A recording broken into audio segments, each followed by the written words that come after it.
Bienvenidos a todos a un nuevo programa, hoy con el escritor argentino Guillermo Martínez. Guillermo, bienvenido y gracias por acompañarnos en este espacio donde siempre compartimos las cosas que más nos gustan y, por supuesto, conocemos a las mentes maestras que están detrás de las historias que más nos conmueven.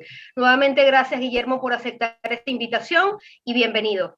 Gracias a todos. No estoy seguro sobre las mentes maestras, pero bueno, adelante. Para conocer un poco a nuestro invitado, Guillermo es escritor y matemático argentino. Obtuvo el premio del Fondo Nacional de las Artes con el libro de cuentos Infierno Grande. Ganó el premio Planeta Latinoamericano de Novela en el 2003 con Crímenes Imperceptibles o Los Crímenes de Oxford, como también se conoce. Novela traducida a más de 40 idiomas y llevada al cine por Alex de la Iglesia. En 2007 publicó La Muerte Lenta de Luciana B., también que la hemos visto recientemente en Netflix. En el 2015 publicó el premio hispanoamericano de cuentos Gabriel García Márquez, ganó el premio con Una felicidad repulsiva. En 2009 obtuvo el premio Nadal por Los Crímenes de Alicia, uno de los libros que estaremos hablando el día de hoy, y su última novela publicada este año, La Última Vez, también de la cual hablaremos un poco el día de hoy. Bien, bueno, la primera pregunta es la siguiente.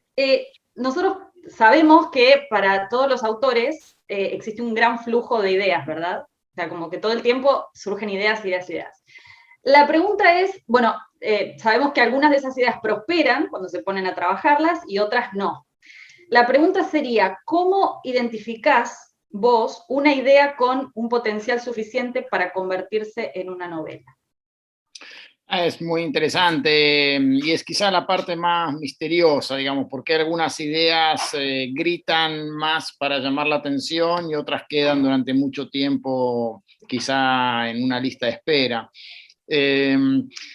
Yo en general a mí siempre se me ocurren las historias, digamos, como cuentos más bien potencialmente, o como cuentos largos en todo caso, ¿no? Pero siempre veo algún elemento, más bien te diría, de la trama. Hay escritores que dicen que ellos a veces ven primero una imagen y toda la novela se desarrolla a partir de una imagen. A mí en general se me ocurren como puntos de inflexión de una trama, es decir, sucesos o hechos que se podrían ver de una manera, digamos, lógica o racional de cierta manera, se desquician y aparece una especie de segunda lógica, una segunda explicación que ya no es del orden del aquí y ahora, digamos, sino que tiene algo de esa magia de la ficción, ¿no? Entonces, en principio siempre me atraen esa clase de situaciones más o menos ambiguas que se pueden como dar vuelta como con algo de prisma. Y eso es un poco el modo del cuento, el modo, digo yo, la metáfora que uso es la del ilusionismo, ¿no? En donde uno ve al mago que hace movimientos, cada uno de los cuales parece elemental, simple, inocente. Y sin embargo, la suma de todos esos movimientos da algo que es de otro orden. Bien, y teniendo en cuenta este complejo proceso que acabas de describir, ¿consideras que el talento narrativo en este caso es algo innato o que puede o debe aprenderse? Creo que puede y debe aprenderse las dos cosas. Esa es una especie de discusión para mí falsa, una dicotomía entre inspiración y técnicas, digamos, ¿no? Me acuerdo que en un encuentro de escritores, un escritor comentaba que había escrito su primera novela, muy atento a los procedimientos, a todo lo que había aprendido de lecturas y de otros escritores, muy consciente de lo que estaba haciendo, y que la segunda novela había intentado algo totalmente diferente y estaba como fascinado con la idea de que se había manejado con una libertad absoluta, que se había despeñado, que se había, en fin, como si se hubiera liberado, digamos, de las ataduras de lo racional, por decirlo de algún modo, ¿no? Yo soy un poco escéptico respecto a ese tipo de dicotomías. Es decir, yo creo que el proceso se podría haber visto de otra manera, En la primera novela, uno, de algún modo, actúa como el tenista que recién se inicia y trata de perfilarse para cada golpe, y se preocupa por no errar, y se preocupa por conseguir los consejos. Entonces, claro, está en una especie de estadio inicial, igual que el que aprende a manejar, ¿no? Donde piensa cada cosa porque sabe todos los peligros que acecha. Una vez que se escribió esa primera novela con todas las precauciones, digamos, en la segunda novela uno se siente más seguro, la técnica se adquirió y se volvió en gran parte inconsciente. Por eso yo siempre doy este ejemplo. ¿Quién es más libre? ¿Un tenista que recién empieza y solamente puede pegar los 2 o 3 golpes que aprendió? ¿O Roger Federer, que practicó a lo largo de toda su vida 100 millones de veces cada golpe y puede hacer no solamente lo que quiere, sino que a veces ni se da cuenta de qué es lo que está haciendo, porque el cuerpo de algún modo piensa por sí solo? Entonces hace cosas que ni él hubiera imaginado que se podían hacer. Entonces esa especie de libertad que parece incorporarse, yo creo que no es más que la técnica convertida en inconsciente. De mismo modo, cuando uno aprende a manejar, a partir de cierto momento se olvida de qué es lo que está haciendo, y no reflexiona sobre cada movimiento. El cuerpo solo actúa. Bien, por eso te digo, para mí es una dicotomía falsa. Entonces, creo yo que sin duda que es necesario algún talento, pero ¿quién discrimina ya ese talento? ¿Quién se da cuenta con tantos libros que surgen a cada paso y con tantos géneros que se van como, digamos, abriendo cada uno su pequeño nicho, ¿no es cierto? Muy bien. Como siempre me dejan las preguntas un poquito más complicadas, vamos a ver qué te parece esta. Guillermo, ¿cuál consideras que ha sido tu mayor error como escritor, si crees que has cometido alguno? Seguramente he cometido muchos, pero por eso te digo, cada vez menos gente se daría cuenta, ¿no? Sí. Un gran error para mí fue el título de Yo también tuve una novia bisexual, porque ese era un título que correspondía a un cuento. Cuando escribí la novela, la inicié como casi todas mis novelas como un cuento, iba a ser inicialmente un cuento. Entonces me parece que para el formato de cuento tenía algo un poco juguetón ese título, que me parecía que iba a funcionar bien con la historia. Luego, a medida que fui escribiendo la historia sale un poco del tono de comedia y se vuelve un poco más triste, si se quiere, en un punto, ¿no? Entonces, y más, bueno, con todo lo que ocurre a partir de lo que es el ataque a las Torres Gemelas, tiene un elemento también dramático, diría. Entonces me parece que el título quedó, es como si el título menoscabara la novela, ¿no? Que el título envía a la novela a una zona que después se me ocurrieron otras alternativas de título, por decir algo, ¿no? Un título como Un romance de campus o algo por el estilo, un poco más genérico, me parece que hubiera estado mejor.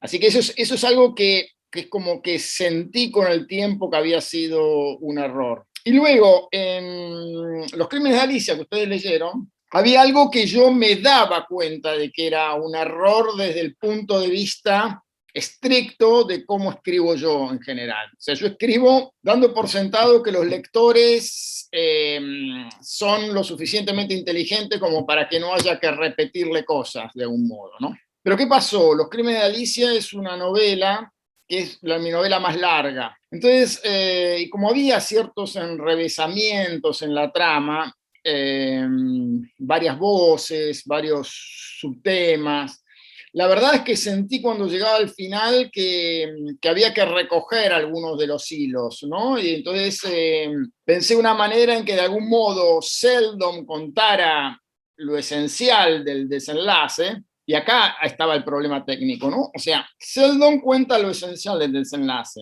y la chica parece repetir y confirmar todo lo que ha contado Seldon. Entonces, en esa especie de confirmación, el lector siente que hay una repetición de cosas que en general ya saben. Teóricamente, lo que yo había pensado funciona bien dentro del género policial, pero narrativamente no logré hacer las cosas de tal modo que no se sintiera esa repetición. Entonces el final tiene algo de pesadez que a mí no me convence. Yo soy una especie de lector de mí mismo a posteriori, ¿no? O sea, entonces no sé si eso se puede llamar un error, pero es algo que creo que se podría haber resuelto mejor. Bien. Bien. Guillermo, con la prolífica carrera literaria que tienes, queremos preguntarte si has logrado descifrar cuál es la clave de un éxito editorial.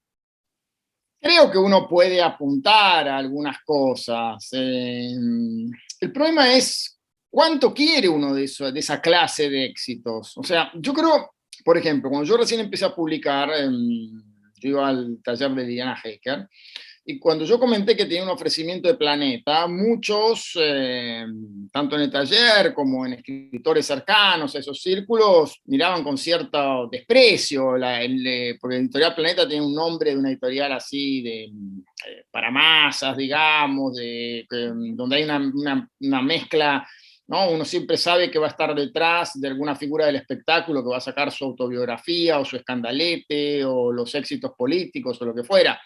Entonces, no era, digamos, una editorial codiciada para los autores. Pero a mí me gustaba la idea de que muchos lectores leyeran mis libros, pero con la idea de que esos lectores van a ser justamente los lectores que uno quiere para sus libros, no cualquier lector. O sea, también los libros, de algún modo, seleccionan a los lectores, me parece a mí, ¿no? Entonces, me interesaba tener muchos, pero de los que yo quería, ¿no? No me interesaba el público de otros escritores, por decirlo de algún modo, ¿no? Quería tener, de algún modo, la potencialidad que te da una editorial grande, pero para tener lectores que yo consideraba inteligentes. Entonces, por ejemplo, yo digo casi en chiste que cuando yo escribía Crímenes Imperceptibles, la que era mi esposa, me decía, pero ¿quién va a querer leer una novela con toda esta matemática? ¿No? Hay un capítulo. Y yo digo, bueno, seré un bestseller en ciencias exactas. Y realmente yo creo que mis primeros lectores fueron de ciencias exactas y después la novela creció y le fue bien en muchos otros países, etc.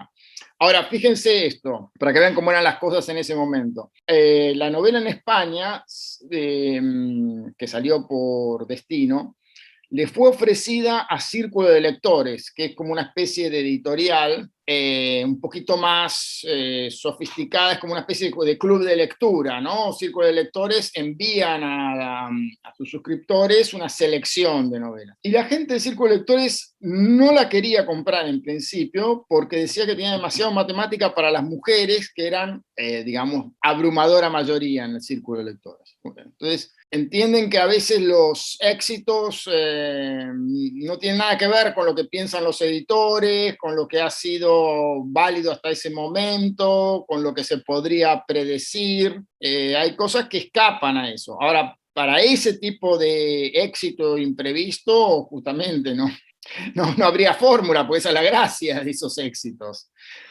Nunca una novela mía tuvo tanto éxito como esa. Todavía voy a las escuelas y los chicos protestan por el capítulo de matemáticas, pero les gusta el resto, entonces me lo disculpan. Entonces pasa eso también. A los libros se les disculpan cosas. Por eso creo yo que hay libros que tienen éxitos que son un poco inexplicables y libros que permanecen a pesar de una cantidad de cosas que uno podría objetar, digamos, desde el punto de vista crítico. Siempre está esa especie de chiste de, miren este libro genial que los lectores de las editoriales no supieron reconocer. Y bueno, y uno después va a ver las lecturas de esos lectores y muchas veces las cosas que dicen son todas razonables y el libro a pesar de eso se impone.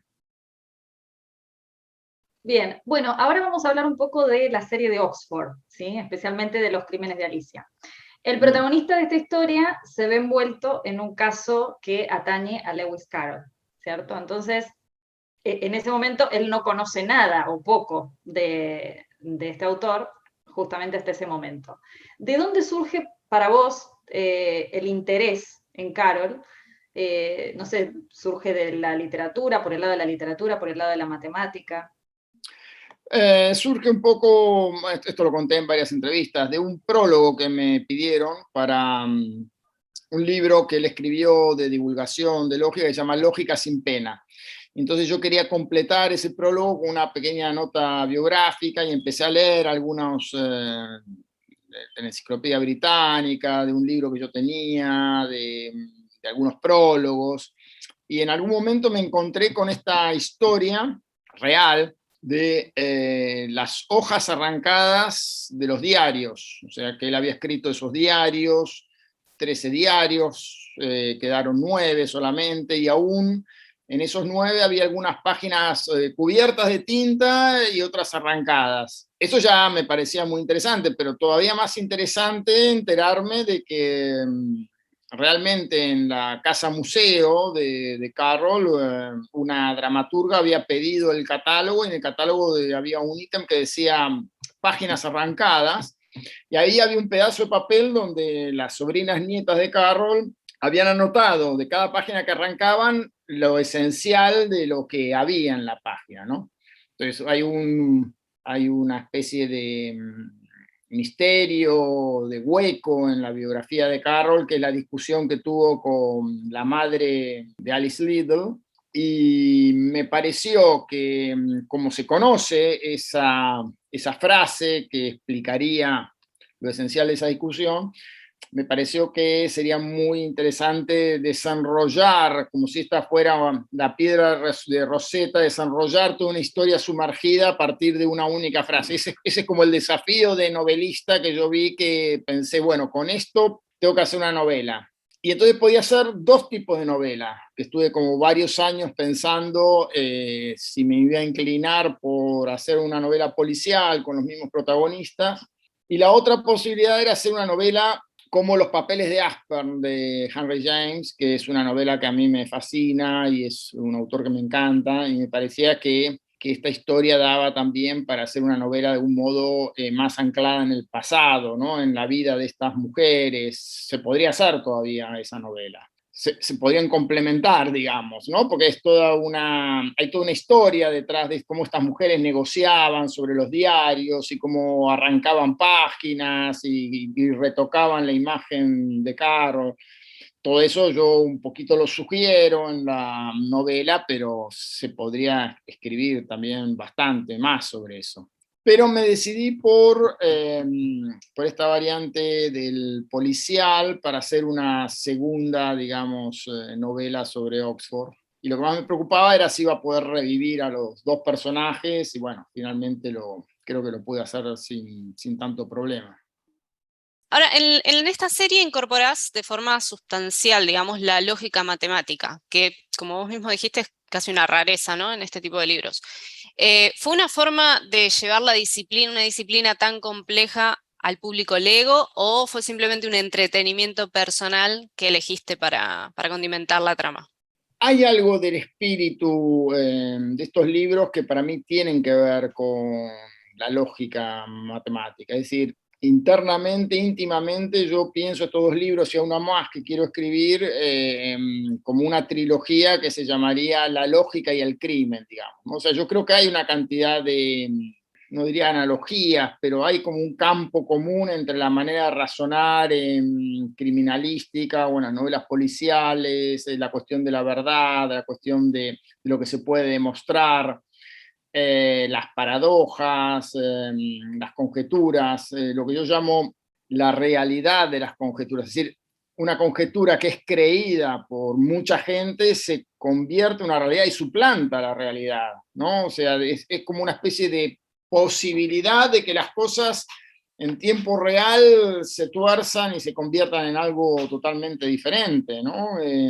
Aún falsedades, ¿no? Basta pensar en lo que fue la construcción de Saddam Hussein como una especie de divinidad maligna con armas de destrucción masiva, todo falso, todo construido, ¿no?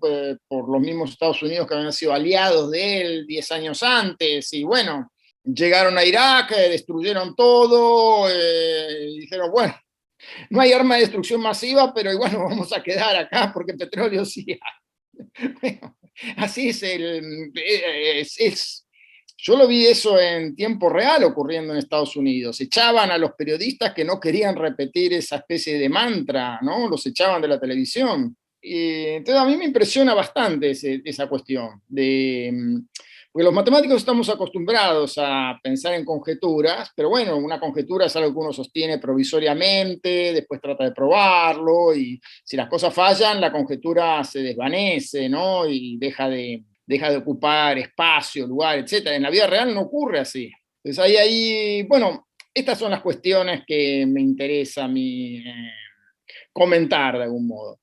Y además en el caso de Carroll tiene mucho sentido porque, bueno, él hacía acertijos lógicos, él incluso transformaba algunos dilemas lógicos como en juegos de lenguaje. Y a mí me interesaba mucho en esta novela en particular la cuestión de Gabagay, del conejo blanco, porque, bueno, aparece un conejo justamente en el dilema este del antropólogo y la palabra Gabagay, y ese problema establece algo así como una continuidad con Crímenes Imperceptibles, porque es como otra formulación del problema de cómo asignar sentido a una sucesión de símbolos, en el fondo. Es decir, fíjense, el problema de saber si Gabagay es realmente un conejo es equivalente al problema de cuál es el verdadero sentido de una serie de símbolos. Podría ocurrir esto, imagínense que un marciano baja a la Tierra. Cada vez que una persona estornuda, alguien le dice salud. El marciano estaría preguntando, ¿salud? Sí, salud, dijimos salud, pero no estamos aludiendo al estornudo. O sea, el marciano está pensando, salud es el significado de estornudo, sin duda. Entonces, aunque repetimos que sí, aunque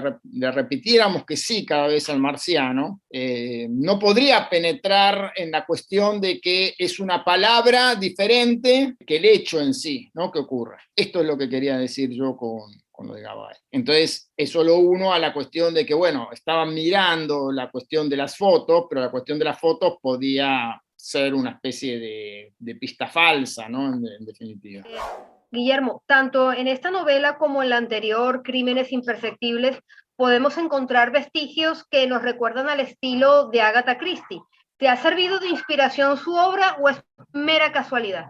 No, me sirve de inspiración, es como la memoria emotiva que tengo, lo que yo decía antes de practicar contra el frontón, los golpes miles de veces, son las lecturas de miles de novelas policiales y relecturas, y entre ellas son muy fundantes las novelas de Agatha Christie, ¿no? Ella fue como la primera en probar toda la gramática en el sentido de la combinatoria de las posibilidades, ¿no? Entonces, cada vez que uno piensa en una resolución de un caso policial, seguramente hay una novela de Agatha Christie por detrás con una idea similar, porque un poco agotó todas las posibilidades. En algún artículo yo escribí sobre esto, ¿no? O sea, la novela, el narrador es el asesino, en que el detective es el asesino, en que todos son culpables, en que nadie aparentemente es culpable porque todos mueren. En fin, inventó todas esas formas que uno diría, bueno, acá está todo agotado, ya no hay más que hacer en cuanto a esta parte de la combinatoria. Vamos a pasar ahora a tu novela más reciente de La Última Vez, ¿sí? El personaje de A es un escritor que siente que siempre ha sido mal leído e interpretado de alguna manera. ¿Te pasó esto con algunas de tus obras?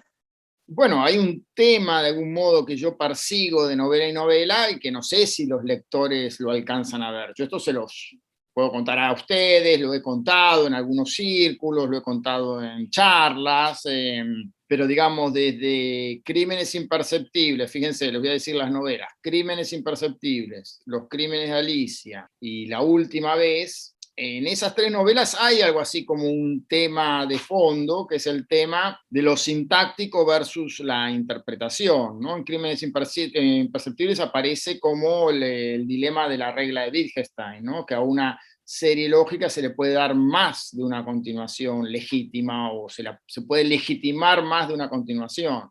Hay una especie de falsedad en el planteo de que si hay una serie de símbolos y soy lo suficientemente inteligente, voy a dar con la solución. No existe algo como la solución. Y fíjense que en esa especie de malentendido están fundadas todas las películas policiales de criminales en serie y todas las novelas policiales con series de símbolos. Una especie de error del sentido común que se propaga. Entonces me interesaba mostrar eso ahí, pero eso tiene una especie de raigambre filosófica. Es uno de los problemas. Leí hace poco un libro sobre Wittgenstein de un matemático extraordinario, y él decía que lo que le asombra de este problema, tal como lo formula Wittgenstein, es que es la contribución contemporánea más importante para la lógica. Es algo que no se había pensado en la antigüedad, en esos carriles, ¿no? O sea, ¿qué significa dar sentido a una serie de símbolos, ¿no? Cuando el sentido es escurridizo y no es unívoco, ¿no? Entonces, ahí hay un problema filosófico contemporáneo, es uno de los pocos problemas, no se puede rastrear hacia atrás, y que me parece que reaparece en muchos dominios. Yo tengo una charla donde muestro que esto aparece en la cuestión de la búsqueda de la lengua perfecta, aparece en la tensión entre la letra y el espíritu de la ley, aparece en la imposibilidad de dar una definición de lo que sería una sucesión de números al azar. Varias cuestiones están ligadas con esto, ¿no? La cuestión de los test de inteligencia. Entonces, ahí hay un tema filosófico, que yo no sé cuánto de eso es como una especie de iceberg, y yo en cada novela muestro una punta de eso, ¿no? O sea, a veces aparece bajo la forma de Gabagay en Los Crímenes de Alicia, y a veces aparece bajo la forma de el malentendido del que se queja A. Yo no creo que se me haya malentendido, pero no estoy seguro de cuántos lectores ven este tipo de relaciones. Bueno, la novela retrata una época, la década de los 90, en la que la crítica literaria tenía mucho peso, ¿sí? Nos gustaría saber cómo te has llevado vos a lo largo de tu carrera con la crítica, no solo de los profesionales, sino también de tus lectores, ¿no? Con la crítica, tal como aparece en suplementos culturales, bastante bien, con algunas excepciones, pero diría bastante bien. No tanto quizá con lo que se llama crítica académica, es decir, la valoración en lo que de algún modo se constituye como el canon de la literatura de cada país, etcétera, por varias razones. Primero porque, bueno, el relato policial está de algún modo menospreciado, a pesar de que Borges y Bioy han tenido toda esa especie de apreciación y selección de la literatura policial. O sea, a pesar de que en Argentina no están tan mal las cosas como en otros países, no solamente Borges y Bioy, ¿no? También Piglia ha hecho todo un rescate y una valoración del género policial, Mempo Giardinelli ha escrito un libro sobre el policial, en fin, hay toda una línea. Ahora hay un investigador muy serio, Román Cetón, que es como que hizo toda una especie de estudio sobre los orígenes históricos del policial en la Argentina, hizo toda una genealogía muy interesante. Es decir, se han incorporado estudios académicos que valoran de otra forma el policial, pero siempre se valoró más o la novela de connotaciones históricas o sociales o experimentales incluso que el relato policial. Así que en ese sentido no he tenido la cantidad, digamos, de lecturas críticas de tipo académico que tal vez sí tienen otros escritores que están en otras corrientes. Tengo un par de enemigos también dentro de estos lugares, que son escritores de mi generación, que tienen como mucho predicamento dentro de estos círculos, así que bueno, también en ese sentido, así son las cosas. Con los lectores me ha ido muy bien. Bueno, falta decir una cosa más, ¿no? En los círculos académicos hay una especie así, digamos, de reverencia y por las novelas de César Aira, por ejemplo, por ese tipo de procedimientos, y mis novelas van por otros carriles. Entonces, no sé, hay una clase de valoración o de percepción de qué es experimental, con la que yo no estoy de acuerdo, pero es la que predominó durante algo así como 30 años, ¿no? Para mí también hay una cierta falsedad de origen, ¿no? O sea, que tuvo que ver con lo que fue el grupo Babel en la Argentina y con las ideas de ellos sobre la literatura. Bueno, esta es una discusión muy larga, pero digamos que se pusieron en boga ciertas valoraciones positivas de algunos procedimientos, y yo estaría más bien del lado de los que valoran la trama, valoran la construcción de personajes, valoran la novela de ideas, valoran, bueno, la posibilidad de hacer algo con la filosofía, en la narrativa, una cantidad de cuestiones que quedó fuera de foco. Y ahora en esta época también, porque de algún modo lo que está de nuevo, ¿cómo puedo decirlo?, en boga tiene que ver con temas de identidad, de género, de, bueno, la revisión de la maternidad y cuestiones que yo no tengo nada que decir en eso. Así que supongo que voy a tener otros 100 años de soledad. Bien, y ahora le preguntamos al Guillermo lector. Merton, uno de los protagonistas de la última vez, tiene la regla de leer las primeras 20 páginas de un libro para decidir si vale la pena o no seguir leyendo. Sí. ¿Es algo que hagas vos con tus lecturas? Bueno, también a veces con menos uno se da cuenta. O sea, Merton es muy generoso. Puse 20 páginas en el primer borrador, había puesto 10. Después me di cuenta de que casi todos los libros empiezan en la página 9, entonces pensé, bueno, alguien me va a decir, bueno, qué lento es este hombre. Entonces puse 20 como para decir, bueno, algo lee, digamos, pero sí, en el primer capítulo uno ya, entre el primer capítulo y cómo empieza el segundo, ya está jugado todo para mí. Es muy raro que una novela uno diga, bueno, después de este principio la novela realmente vale la pena. No, nunca me pasó. Y tal como dice, esto en realidad no es una idea enteramente mía, ¿no? O sea, yo comparto esto, pero la formulación más clara de esto yo lo leí en un ensayo de Héctor Libertela, que de algún modo cito, en otros ensayos míos lo cito. Él no llega a decir la cárcel sintáctica, pero él dice algo así como una fraseología aquí o allá y da esa sensación de que está encerrado el autor en su propia jaula, digamos, ¿no? Rápidamente uno advierte cuáles son los límites del autor. Sí. Bien. En un momento de la novela, el narrador dice que Merton estaba acostumbrado a las altas cumbres de vanidad de los autores argentinos. ¿Crees que los escritores argentinos tienden a ser más vanidosos que el resto? Sin duda. Sin duda, sin duda. Eso tiene algo malo y algo bueno. Voy a decir la parte buena.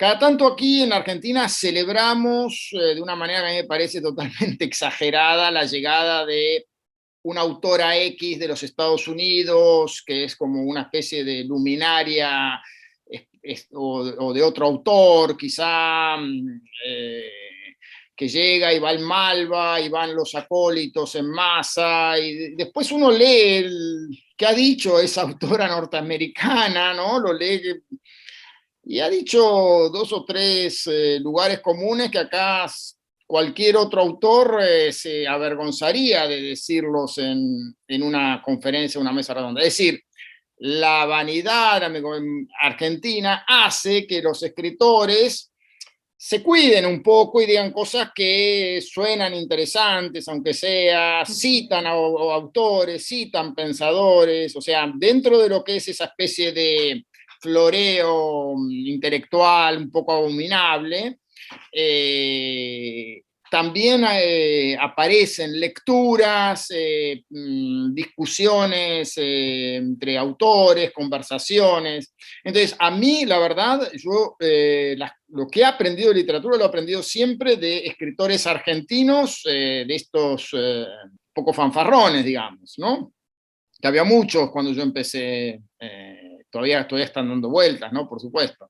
Y en cambio, cada vez que voy a ver a un autor extranjero, sí, son personas que uno dice más humildes, por decirlo de algún modo, pero de las que yo no saco absolutamente nada en limpio, ¿no? O sea, me parecen provincianos, me parece gente que no ha tenido contacto con la teoría literaria, que no ha tenido nunca discusiones así ardorosas de las que se dan acá, polémicas, que los veo chatos, esa es la verdad. Entonces, sí, hay una vanidad y una megalomanía, pero de eso también cada tanto salen cuestiones, o sea, yo cada tanto siento un poco la curiosidad por ir a ver, a leer estos autores que se citan. No me pasa con los escritores extranjeros en general, ¿no? De los que acá se celebran muchísimo más, ¿no? Además de que además hay otros autores que son totalmente modestos también y súper inteligentes, es decir, si yo quiero aprender literatura también puedo ir a escucharlo a Aníbal Jarkovsky, que no va a llenar el Malva, puedo ir a escucharla a Esther Cross, que va a decir cosas 100 veces más interesantes que la otra escritoraza norteamericana. Pero bueno, cuando ellas dan sus charlas, no, el Malva no se llena. Bien, Guillermo, ya se han hecho varias adaptaciones de tus novelas. ¿Cómo fue esa experiencia? Si nos puedes contar, si participaste en la producción, pero sobre todo si quedaste conforme con los resultados. Bueno, fueron 4 experiencias, cada una fue diferente, ¿no? O sea, con Los Crímenes de Oxford pude ver el guión original, hice algunos comentarios, pero no participé. Y siempre hay un momento como de shock, porque una novela se tiene que amputar para ir a la pantalla, ¿no? Se toman algunas cosas y hay que dejar otras. Entonces uno siempre tiene esa especie, bueno, estás mirando la película y de pronto decís, bueno, pero ¿cómo van a resolver esto, ¿no? Cuando ves que algo falta. Las novelas policiales tienen algo de mecanismo de relojería, entonces es un poco decís, bueno, acá... Pero después, la segunda vez que la ves, porque me parece que hay que hacer ese esfuerzo de verlas por segunda vez, es como entendés la lógica del director, a qué está apuntando, qué es lo que quiere señalar, la ves como una película, no ya como, bueno, a ver, qué lograron traspasar, ¿no? La ves como una película en sí. En ese sentido, me gustó mucho en Los Crímenes de Oxford, me gustó el final, que tiene, aunque respeta la trama y respeta, digamos, la resolución de los hechos, tiene una carga ideológica y filosófica diferente. Y me gustó lo que él encontró para ese final. Después estuvo la adaptación de Sebastián Schindel de una novela mía que se llama Una madre protectora. La película es El hijo.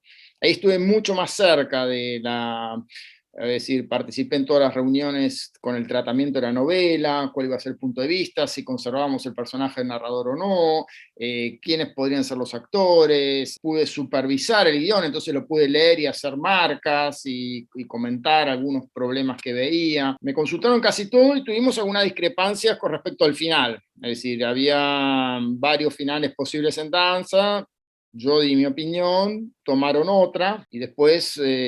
vinieron a decirme que bueno, que quizá hubiera sido mejor. Claro, pues yo veía que lo que ellos pensaban iba a dejar demasiado abierto, ¿no? el final y un poco sufrieron eso, ¿no? Con el público. Después hubo otra adaptación de La muerte lenta que le hizo Gerardo Herrero, previa a esta que está La ira de Dios, previa a La ira de Dios, que fue una película fallida, que solamente la estrenaron en Santo Domingo, pero yo había escrito el guión bajo su supervisión, digamos, él nos había indicado, había escrito el guión, y entonces a mí más o menos me gustaba cómo podía salir, pero después en la realización, bueno, muchos problemas, no me convenció cómo lo resolvió él, y tampoco participé en nada de la puesta en escena, digamos, ¿no? Uh-huh. Y con Sebastián Schindler, con La ira de Dios, ya somos muy amigos, de hecho estuvo allá en mi cumpleaños, y él vino y me dijo lo que pensaba hacer. Él pensaba hacer algo similar a Corazón Satánico, y yo no lo veía por ese lado, y después todo el tema de los tiempos, de que pensaba hacerla en 2 tiempos, y la cuestión del fuera de campo, había varias cuestiones y yo la verdad estuve metido el año pasado en un problema un hermano mío estuvo muy delicado de salud y tenía que estar viajando a Bahía Blanca, estaba con la cabeza realmente en otra cosa, y dije, no, bueno, hacelo como vos te parezca. Me envió el guión, yo señalé también algunas cosas y, bueno, que sea como él la ve, que por lo menos él se quede contento, ¿no? Pues si no empiezan estas cosas tironeadas, que nadie sabe muy bien qué es la película, ¿no? O sea, me parece muy importante, eso yo también lo aprendí de las sucesivas adaptaciones. Todos opinan los productores, opina el director, opina el guionista, opinan los actores, opina el cámara, el vestuarista. No, no, no. Para Demasiada mí gente. tiene que haber una cabeza, una concepción, porque si no sale una especie de promedio horrible. Bueno, y por supuesto queremos preguntarte en qué estás trabajando. Quiero empezar ahora, a partir de agosto, una nueva novela, pero la verdad que en estos días estoy trabajando en cosas de matemática, estoy pensando en un problema de matemática, volví cada tanto a pensar en cosas de matemática, mi cabeza funciona de una manera un poquito... Tengo que apartarme un poco de la literatura y luego volver, entonces... Sí. En vez del incienso y el palo santo y todas esas cosas de sanación de New Age, cada tanto hago un poco de matemática. Claro. Y que son dos cosas también muy demandantes, ¿no? A nivel psicológico. La parte de matemática es como un hobby, pero la verdad es que de una manera extraña funciona también. Es como la parte matemática tiene una exigencia, una rigurosidad en los ejemplos, la manera de escribir las cosas, etcétera, que también contribuye luego a escribir. Para mí, ¿no? En mi caso, yo funciono así. Bien, ya estamos llegando al final de la entrevista. Nos gustaría que les dejaras un mensaje a todos los que han leído tus libros y a los que aún no lo han hecho y tal vez lo hagan después de escucharte.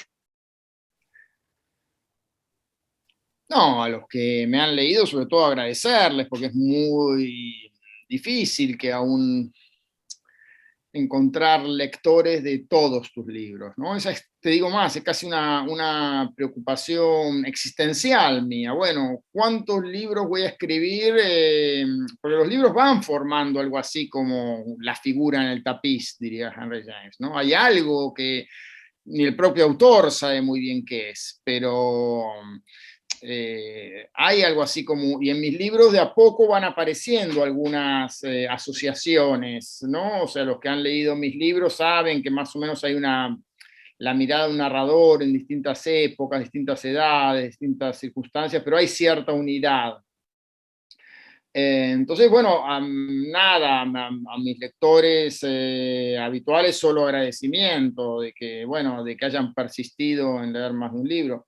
Y no sé, a los que no me han leído, bueno, hay muchos autores, yo tampoco quizás no hubiera leído, hay muchos autores muy buenos para conocer, así que tampoco me animo a aconsejarles nada. Lo único que les diría es, si van a empezar por un libro mío, quizás sea acerca de Roder, una novela para empezar, porque tienen ciernes muchos de los temas filosóficos que luego reaparecen en otras de mis novelas, y porque es breve. En este sentido, me acuerdo de una frase de Fontana Rosa que decía, sí, un libro es como un amigo, pero están los amigos que te dicen, tenés 10 minutos para tomarte un café, y están los amigos que te dicen, tenés 3 semanas para tomarte un café. Entonces, bueno, espero ser de los amigos de la primera clase. Perfecto, entonces, como siempre les digo, les decimos perdón, gracias por acompañarnos en esta entrevista. Por favor, no olviden de suscribirse al canal si todavía no lo han hecho y de activar la campanita para estar pendientes de las futuras entrevistas que las Writer Hunters les traeremos próximamente. Guillermo, muchísimas gracias de nuevo por estar con nosotras y un placer haber compartido este espacio contigo. Muchísimas gracias a ustedes, he encantado verdaderamente. Hasta pronto.